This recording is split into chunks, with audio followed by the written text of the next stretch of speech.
All right, y'all. So this is my first time talking about Naruto because I used to love watching the show when I was young, but I remember way back in '05, just out of curiosity, what is this show? Because the soundtrack is banger, the intro song is incredible, and let me tell you something. 2005 was one of the craziest years of my life. Not personally, but for like Toonami and everything when it came to like Inuyasha, Dragon Ball Z, Naruto, like the good stuff, the good animes that came on back in the day. You know, the uncensored versions are on YouTube, but the censored versions were on Toonami.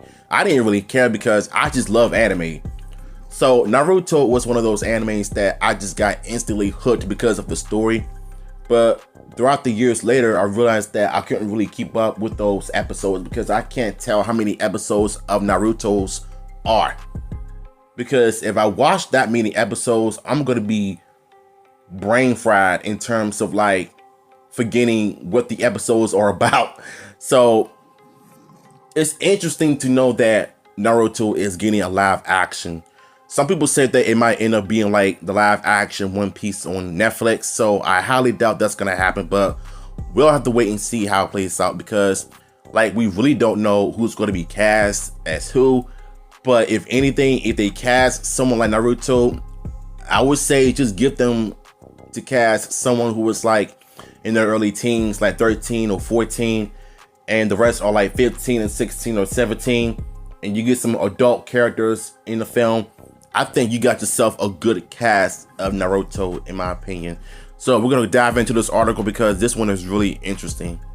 The live action Naruto movie is one step closer to completion. In an interview with Entertainment Weekly, original writer Tasha Ho reveals that her script is done on the anime adaptation's first live action big screen outing, in that new writer-director Dustin Daniel Cretton is now doing his stuff with the story as the filmmaker takes over the project before filming.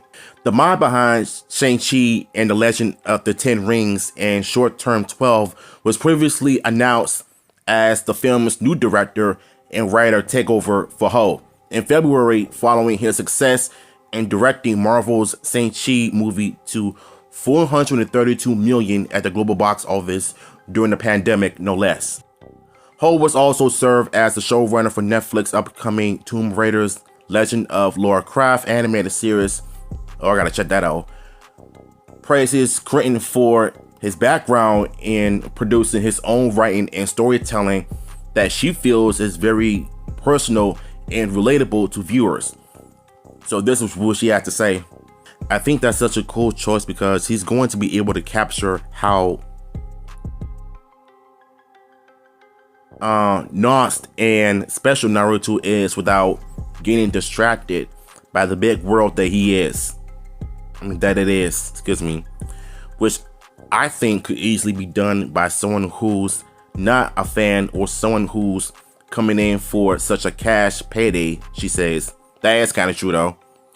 This is definitely a movie that comes at it from a love of who Naruto is and that character and his relationships.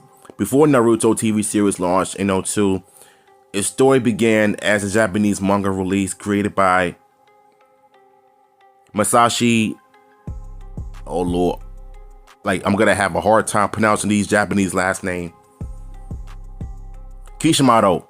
Yeah, Masashi Kishimoto in '97.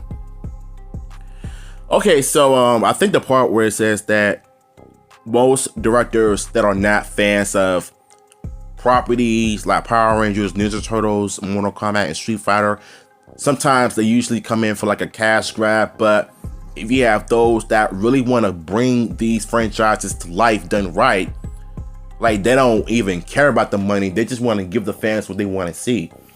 And I like what she said here. When I heard of Dustin's attachment, it happened to be right after watching a blockbuster action of his, and I thought he would be the perfect director for Naruto, Kishimoto told EW in a statement when Cretton was announced as live action movies director. After enjoying his other films and understanding that his forte is in creating solid dramas about people, I became convinced that there is no other director for Naruto in actually meaning Destin. I also found him to be an open-minded director who was willing to embrace my input and felt strongly that we would be able to cooperate together in the production process. I mean, if you get two powerhouses working together to create such a big iconic movie based on an iconic anime, I think you got yourself a big box office money hit. Naruto's story follows the titular character, an orphan warrior outed from his community because he harbors a demonic entity in his body. The character became popular with audiences around the world for his notable quirks, from his spiky-haired look to his penchant for eating ramen. Was basically saying that he's gonna be eating a pack of O's noodles. So that's how you know he hood. All right, so that was your little interesting article from Entertainment, and I love what the director was talking about. How you seen all of his action films, you done your research on who this person is, and you're able to just put the puzzles together and realize that this guy has the potential of creating such a good Naruto movie done right. So, like I said, if you cast someone who is in their early teens, if you cast these younger actors for the roles, I think they're gonna bring this movie to life. So all it takes for you to just take your time with the project, because I have a gut feeling that it's gonna end up coming out sometime around 2025 or 2026. So just do what you gotta do to get the job done. So if you want more information on this, the link will be down below. So what are your thoughts on this? Down below.